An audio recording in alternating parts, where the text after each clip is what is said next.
भाइयों और बहनों, राष्ट्रपति जी ने आपातकाल की घोषणा की है। आज की कहानी है एक ऐसी शख्सियत की जिनका नाम सुनते ही कभी भारत के दिग्गज राजनेताओं के भी दिल दहल जाते थे। एक ऐसी नेता जिनका लोहा भारत में ही नहीं बल्कि पूरी दुनिया में माना जाता था। उनकी स्ट्रिक्ट पॉलिसी और मजबूत फैसलों को आज तक हम ही नहीं बल्कि पूरी दुनिया याद करती है। और भारतीय राजनीति की कहानी इस शख्सियत के बिना एकदम अधूरी है। उनका व्यक्तित्व जितना दमदार था, उनकी सोच और नेतृत्व उतने ही यूनिक थे। बीबीसी ने साल 1999 में उन्हें विमेन ऑफ द मिलेनियम का खिताब भी दिया था। हालांकि उनके राजनीतिक सफर में चमकदार कामयाबियों के साथ साथ काले अध्याय भी दर्ज हैं।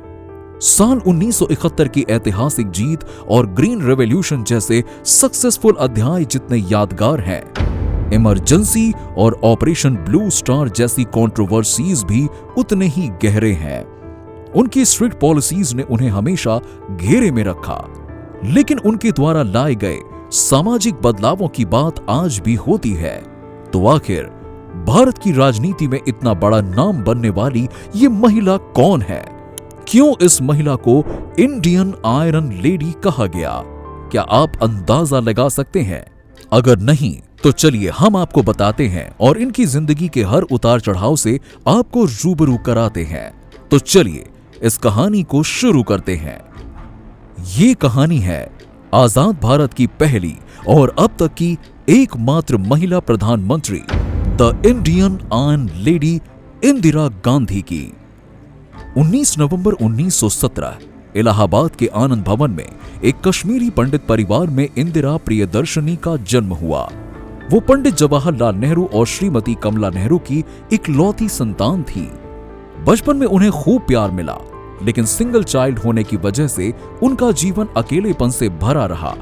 उनके पिता पंडित नेहरू अधिकतर समय पॉलिटिकल एक्टिविटीज में बिजी रहते थे और उनकी मां टीबी की बीमारी के कारण साल 1936 में दुनिया को अलविदा कह गई। इसी दौरान देश भर में स्वतंत्रता आंदोलन जोर पकड़ रहा था। इंदिरा गांधी का बचपन भी इस राजनीतिक माहौल से प्रभावित हुआ। वो अपनी ऑटोबायोग्राफी माय ट्रूथ में लिखती हैं कि उनके घर पर बड़े बड़े नेताओं का आना जाना लगा रहता था। नेहरू जी के जेल जाने के कारण पुलिस का भी घर पर आना आम बात थी। इस माहौल ने उनके अंदर बचपन से ही साहस और देशभक्ति की भावना भर दी थी। नॉन कोऑपरेशन मूवमेंट ने उन्हें गहराई से प्रभावित किया।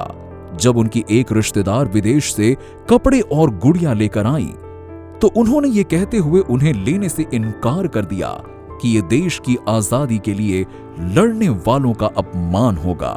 हालांकि छोटी सी उम्र में दिखाए गए इस जज्बे ने आंदोलन में बहुत छोटा सा योगदान दिया, लेकिन यह भी साबित हो गया कि इंदिरा गांधी बचपन से ही सच्ची देशभक्त थीं।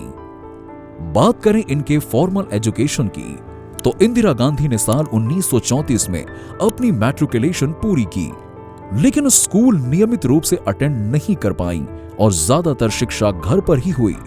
बाद में उन्होंने शांति निकेतन की विश्व भारती यूनिवर्सिटी में दाखिला लिया, लेकिन अपनी बीमार मां की देखभाल के लिए उन्हें यूरोप जाना पड़ा। 1936 में मां की मृत्यु के बाद इंदिरा ने ऑक्सफोर्ड यूनिवर्सिटी में हिस्ट्री की पढ़ाई शुरू की। ऑक्सफोर्ड में ही उनकी मुलाकात फिरोज गांधी से हुई, जो गुजरात से थे और इलाहाबाद में उनके स्कूल के समय से परिचित थे। यहीं फिरोज ने इंदिरा को शादी के लिए प्रपोज किया।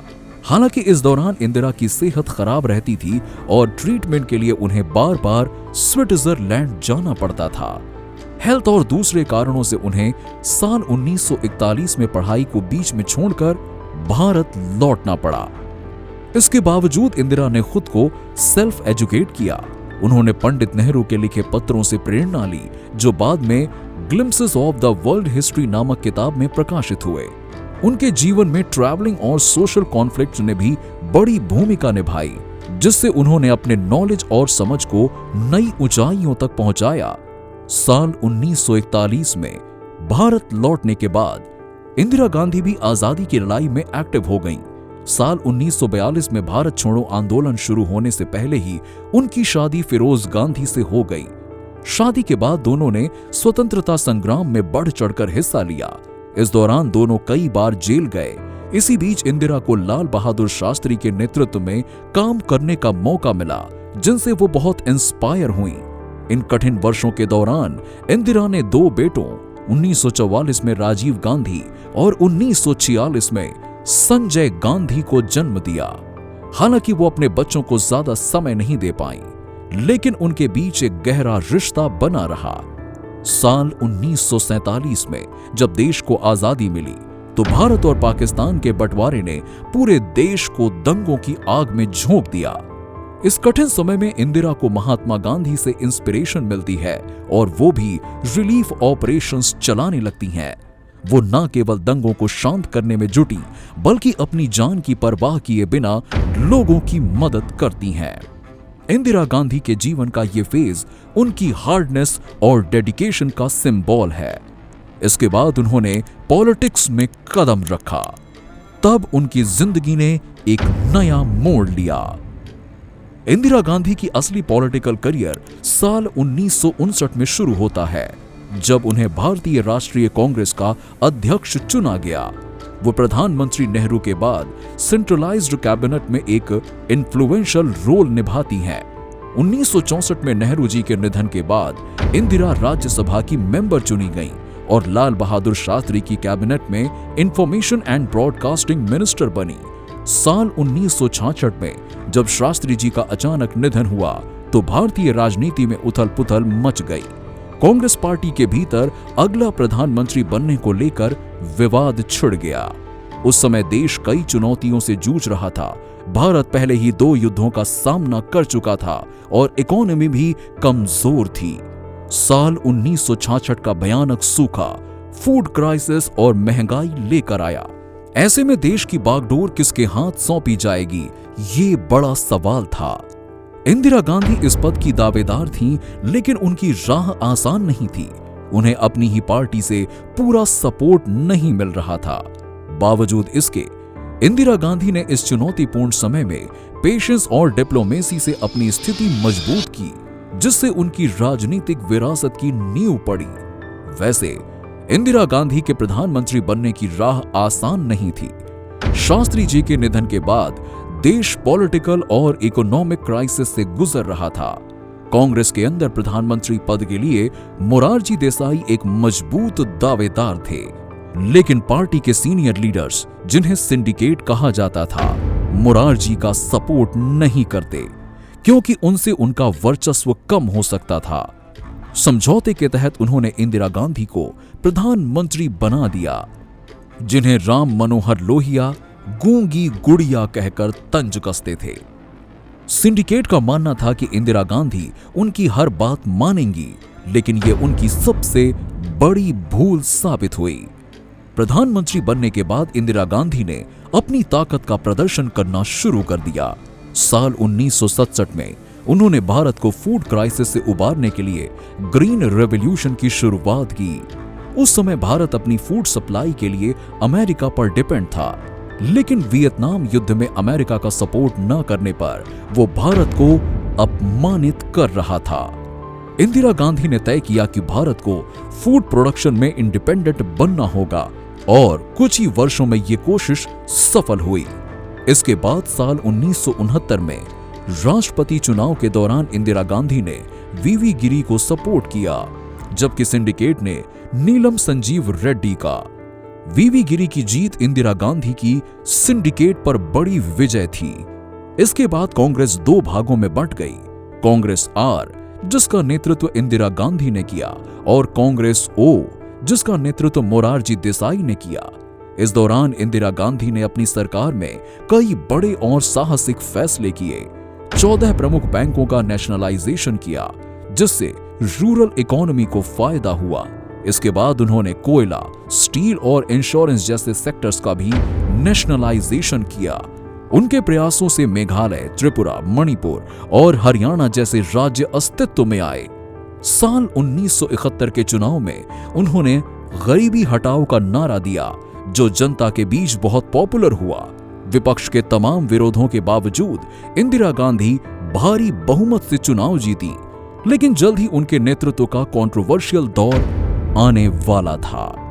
दोस्तों, भारत के इतिहास में अगर किसी नेता ने अपने कड़े फैसलों और अडिग हिम्मत से देश को मजबूत बनाया तो वो थी इंदिरा गांधी। उन्हें सिर्फ भारत में ही नहीं बल्कि पूरी दुनिया में आयरन लेडी के नाम से जाना गया।